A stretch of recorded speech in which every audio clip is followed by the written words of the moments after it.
it's Melanie.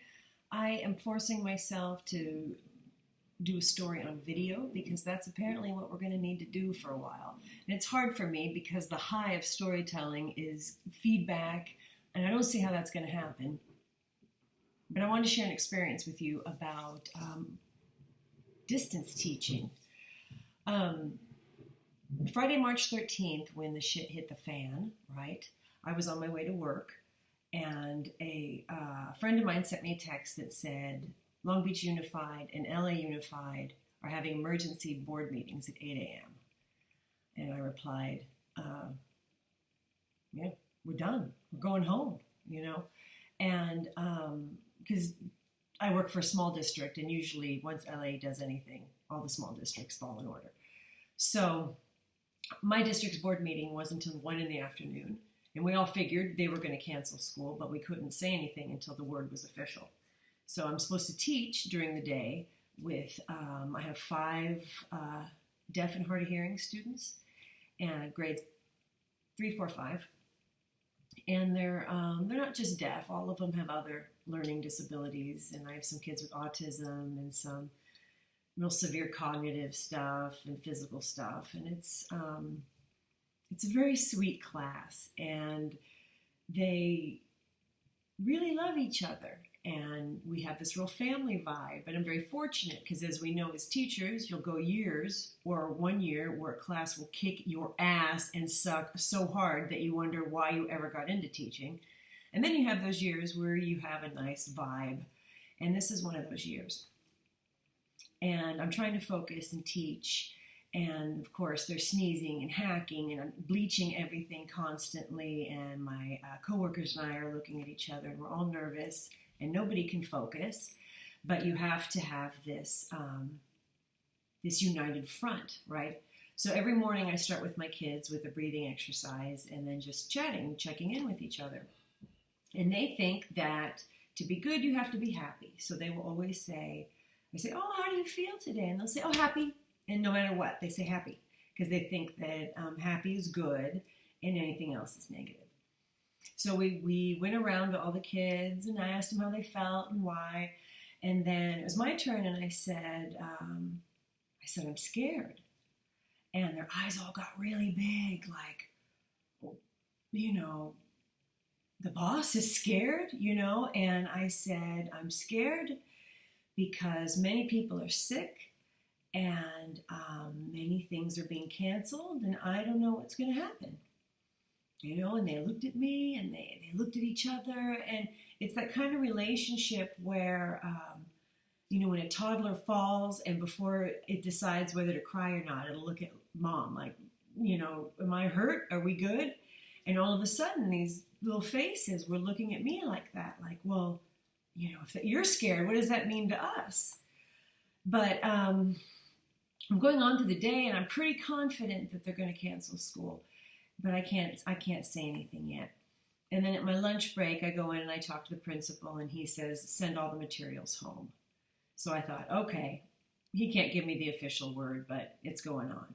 So I go back to my classroom, and I call my kids down to the rug where there's this huge calendar, and I say, because they really need the visual, and because they're deaf, and then there's all these other learning disabilities. So it was Friday, and I go, Monday, school's canceled, and I draw this big X. Tuesday, school's canceled, and I draw the X, and I do every single day, you know, and some kids right away are shocked because they know it's a strange thing, and other kids start to look at it and go, you know, what's going on? And I say, we're canceling school, and because many people are sick, and we want to protect each other, and you are safe, and I am safe, and we're going to do what the scientists say, and da-da-da-da. And some of the kids are saying, well, when do we come back? And I said, I don't know. And it was this horrible feeling to tell them, I don't know. But it was genuine. So we pack all the stuff, we send them home, we go home, and it's, you know, as you know, it was horrifying. And then the next week came distance learning, which I am vaguely familiar with. I use it barely because they make me. And thankfully they do make me, because I had a place to start from to set up my distance learning. So I really wanted to get the Zoom thing going and see my kids, because I felt horrible sending them into the world, not understanding what was going on. And they all require sign language to understand, and none of their parents know sign language. And I just had to let them go, and it was painful. So I was really eager to get them all on Zoom. And for a couple of weeks, there were just 2 kids that I could get contact with. And when I got in touch with one of them, he's a really, really smart kid, and deaf and on the spectrum, and I was really happy to see him. And when I saw him, I could tell that he was happy to see me. And because of autism, he has a real neutral face, which is funny in sign language, because using your face is part of the language. So it makes it really hard to understand him. So he has his neutral face, and he signs really, really, really fast, which is hard to even imitate. And then he's jumping up, and he's signing, and then he's sitting down, and he's signing, and then I'm saying, stop, stop, stop, stop. I can't see. Sign slower. And he goes like this. And I'm going, no. Back up. Move back. And he goes, and I'm going, no. Come, say it.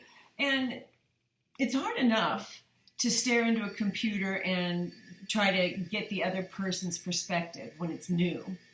And then throw autism on top of that. And then throw sign language on top of that. And I was so frustrated, because I wanted so badly to give him what he needed, and to help him understand, and to help explain things. And I just couldn't understand him. So I can tell that he's okay. He's excited, and he's signing something, I don't know what. And he's standing up, and he's sitting down, he's standing up, and he's sitting down. And so it started to make me laugh, because it's just ridiculous. I have no idea what he's saying. And he stand, sit. And I'm just staring, and I start laughing. And he's flapping around, and he sits down. And for just a second, I catch my reflection.